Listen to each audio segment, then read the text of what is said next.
నమస్తే సార్. నమస్కారం. తిరుమల తిరుపతి దేవస్థానం అంటే ప్రపంచ ప్రఖ్యాతిగాంచిన ఒక మహాపుణ్యక్షేత్రం. ఇదందరూ కూడా కలియుగ దైవం అని కూడా అంటారు, ప్రత్యక్ష దైవం కూడా పిలుస్తుంటారు కదా. ఇలాంటి పుణ్యక్షేత్రంలో దాదాపు ఒక 26 సంవత్సరాలుగా మీరు ప్రధాన అర్చకులుగా చేశారన్నమాట. ప్రధాన అర్చకులుగా చేశారు, దాంతోపాటు ఆగమ సలహా మండలి సలహాదారులకు కూడా పనిచేసిన అనుభవం ఇది.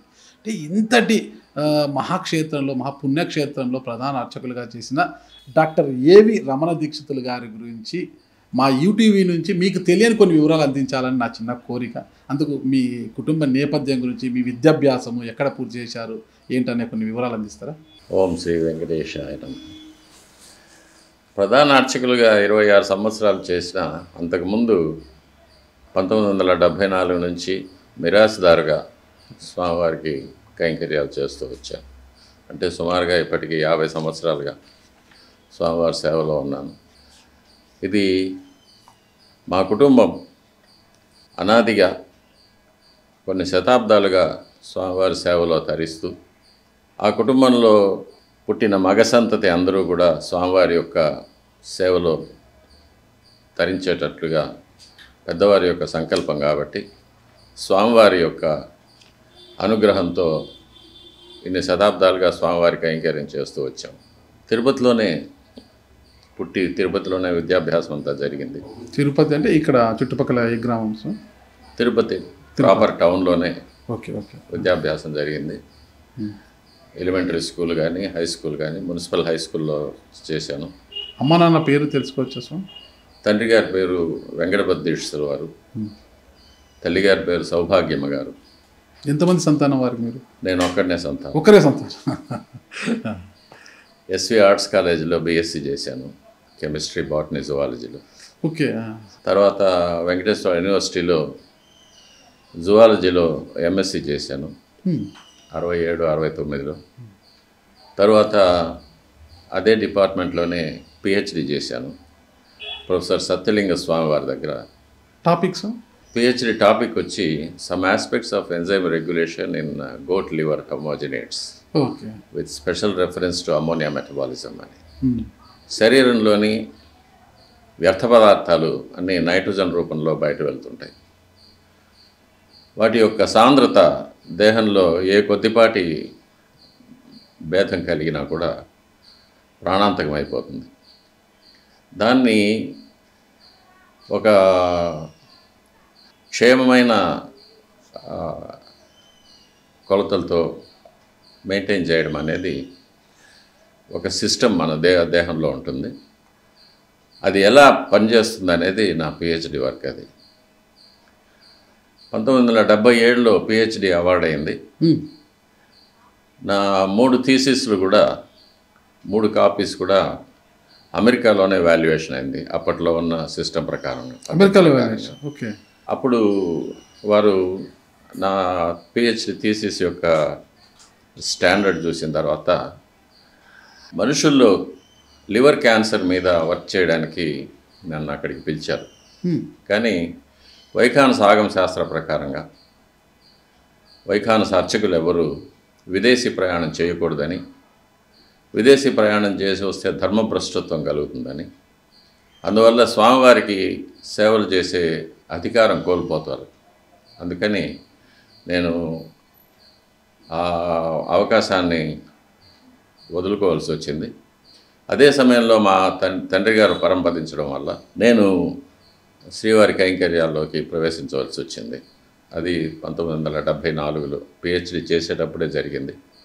1974లోనే నేను మొట్టమొదటిసారిగా ఆలయం ప్రవేశించి కైంకర్యాలు ప్రారంభించినప్పుడు బ్రహ్మోత్సవాల్లో రక్షాబంధనం చేసుకొని స్వామివారి యొక్క బ్రహ్మోత్సవాలు నిర్వహించే ఒక అవకాశం కూడా స్వామివారి అనుగ్రహం వల్ల నాకు కలిగింది. అప్పటి నుంచి కూడా స్వామివారి యొక్క కైంకర్యం చేస్తూ వచ్చాను. అలాగే నేను పిహెచ్డి చేసిన సబ్జెక్టు మాలిక్యులర్ బయాలజీ అంటారు. అందులో కూడా టచ్లో ఉండి, అందులో ప్రపంచవ్యాప్తంగా దాని మీద ఎటువంటి పరిశోధనలు జరుగుతున్నాయి, ఏమేమి డెవలప్మెంట్స్ జరుగుతున్నాయి అనేది కూడా నేను చదువుతూ ఉంటాను. ఇప్పటికీ కూడా అత్యంత ప్రధానం అనేది స్వామివారి యొక్క కైంకర్యం. నేను పిహెచ్డి చేసిన అనుభవం వల్ల నాకు ప్రతిదీ తరచి ఆలోచించి లోతుగా వెళ్ళి అధ్యయనం చేసి అర్థం చేసుకునే అలవాటు ఉంది కాబట్టి వైఖానస ఆగమ శాస్త్ర ప్రకారంగా జరిగే ఆరాధనలలో కూడా వాటి అర్థం, అంతరార్థం, పరమార్థం మొదలైన వాటిని తెలుసుకోవడానికి ఎప్పుడూ ప్రయత్నం చేస్తూ ఉంటాను.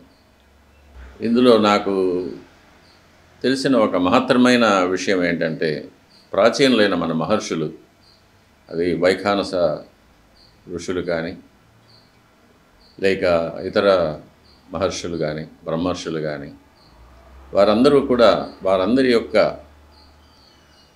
విద్య, సాంకేతిక పరిజ్ఞానం ఇవన్నీ కూడా ఇప్పటి మానవుల కన్నా ఎన్నో రెట్లు అధునాతనమైందని, వారి యొక్క దృష్టి ఎప్పుడూ కూడా సర్వమానవ కళ్యాణం, మన భూమండలం యొక్క పరిరక్షణ, పర్యావరణ రక్షణ, జీవరాశుల నుంచి అన్నిటినీ కూడా రక్షించి మానవ కళ్యాణం కోసం పాటుపడతారు.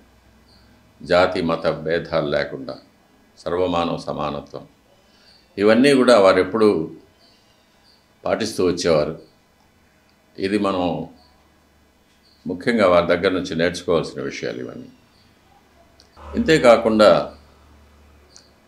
మనం ఇప్పుడు పరిశోధనశాలల్లో ఉపయోగించే పరికరాలు ఏవీ లేకుండా, టెలిస్కోప్లు, మైక్రోస్కోప్లు, స్కానర్స్ ఇవన్నీ ఏమీ లేకుండా మానవ దేహంలోని వివిధ అంగాలు, వాటికి వచ్చే వ్యాధులు, వాటిని తీర్చే ఔషధాలు, వీటన్నిటికీ మించి ఆధ్యాత్మిక చింతన, ఎలా భగవంతుని చేరుకోవడం, మానవ జన్మ ఎత్తినందుకు పుణ్యకార్యాలు చేసి కర్మల నుంచి విముక్తి అయి స్వామివారి యొక్క సాన్నిధ్యం చేరుకోవడం ఎలా, వాటికి మనం చేయవలసిన పరిశ్రమ ఎలాంటిది, వీటన్నిటినీ గురించి కూడా చాలా విశేషంగా, విపులంగా, విశదంగా వైఖానస ఆగమ గ్రంథాల్లో చెప్పున్నారు.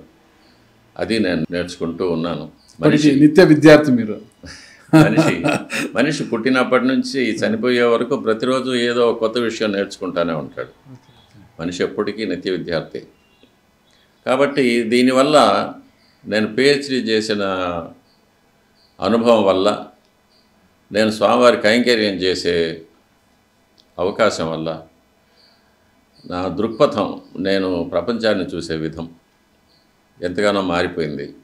దానికి మా పెద్దలకి అందరికీ కూడా నేను కృతజ్ఞతలు చెప్పుకోవాలి. స్వామివారి యొక్క అనుగ్రహానికి స్వామివారిని ఎప్పటికీ తలుచుకుంటూనే ఉండాలి. స్వామివారిని చేరుకునే రోజు కోసం వేచి చూస్తూ ఉండాల్సింది. ఇంకా మరిన్ని సేవలు మీరు అందించాలి చాలా మందికి. స్వామివారి ఎప్పటికైనా చేరుకుంటారు, కానీ ఇంకా మరింత కాలం మీరు ఎంతోమంది భక్తులకు మీ సేవలు అందించాలి.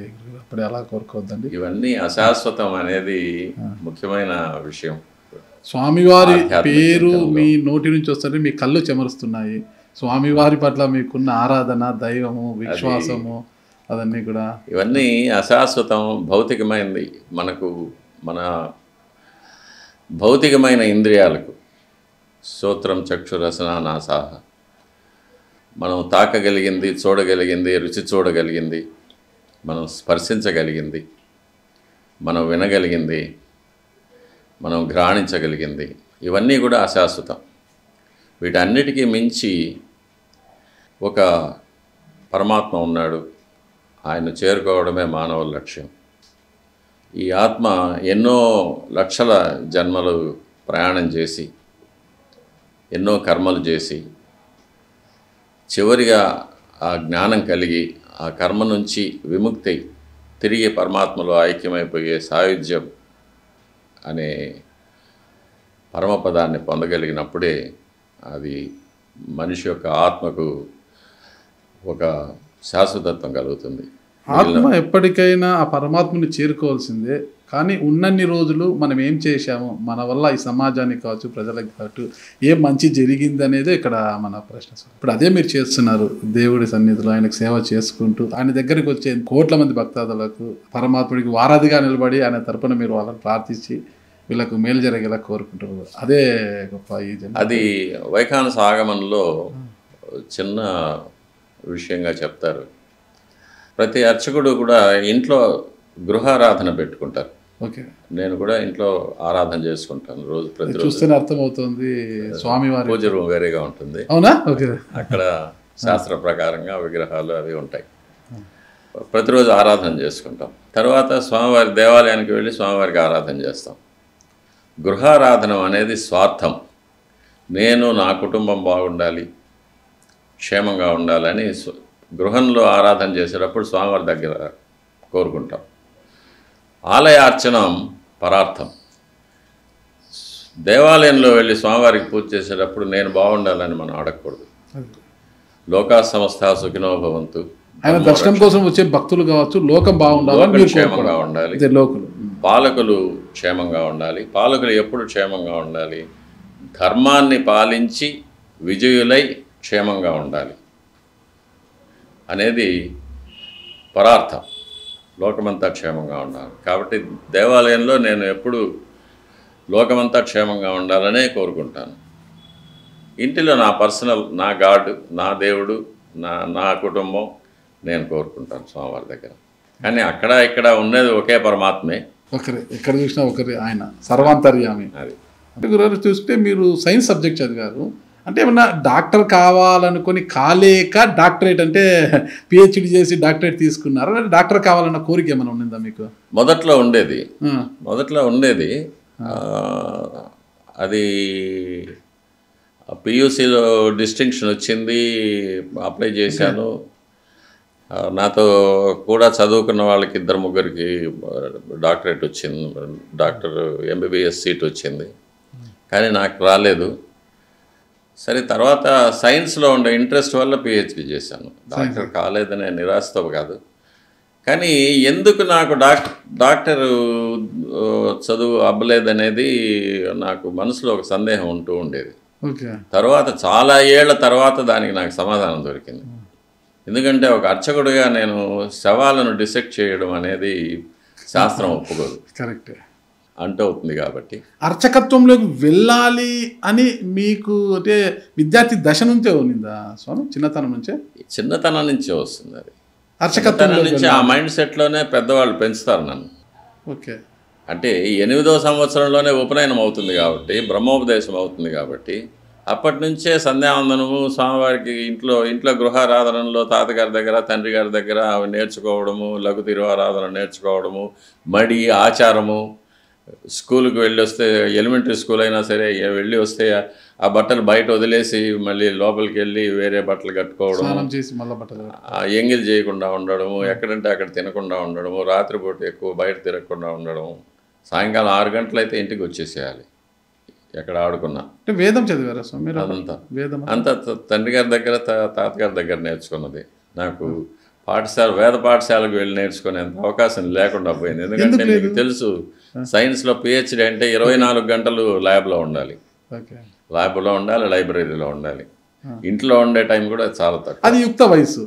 పిహెచ్డి అన్నప్పుడు యుక్త వయసు. అంటే వేదం అనేది చిన్నతనంలోనే మనము కొంతమంది వేద పాఠశాల, అదే ఇది ఆరాధన అది చిన్నప్పటి నుంచి నేర్చుకున్నాం ఇంట్లోనే. వేదమే, ఆగమ శాస్త్రమే వేదమే. ఓకే, యజుర్వేదమే ఆగమం. ఓకే, ఆ వేద మంత్రాలే ఆగమనంలో మేము రోజు స్వామివారికి వేద పాఠశాల ఇల్లే పాఠశాలగా, తండ్రే గురువుగా మీరు నేర్చుకున్నారు. అది చాలా కుటుంబాల్లో జరిగేది. చాలా కుటుంబాల్లో.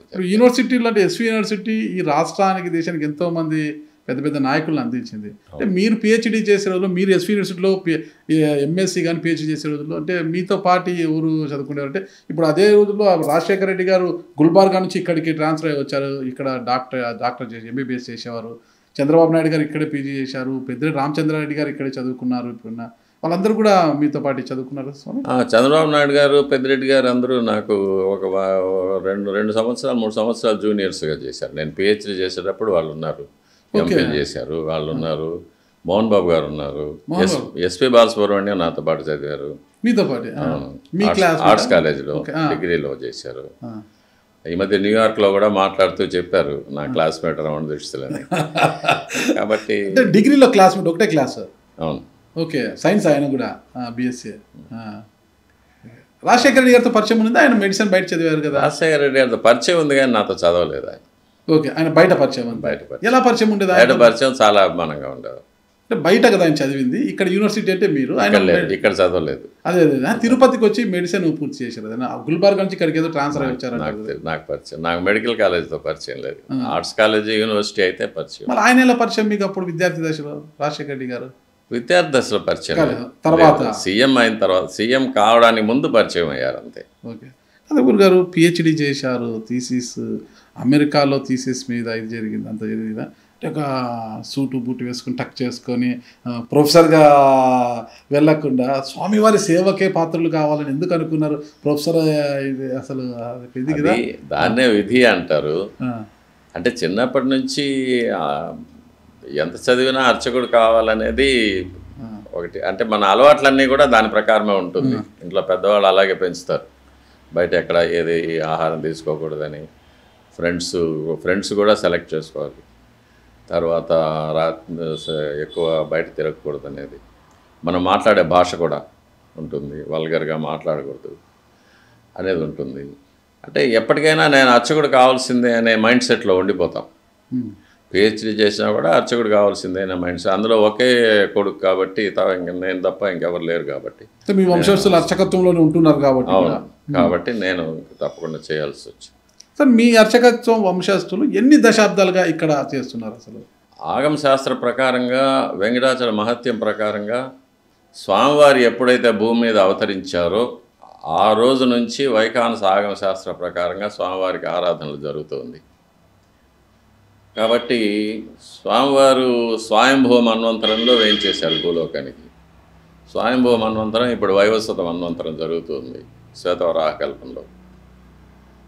అంటే స్వామివారు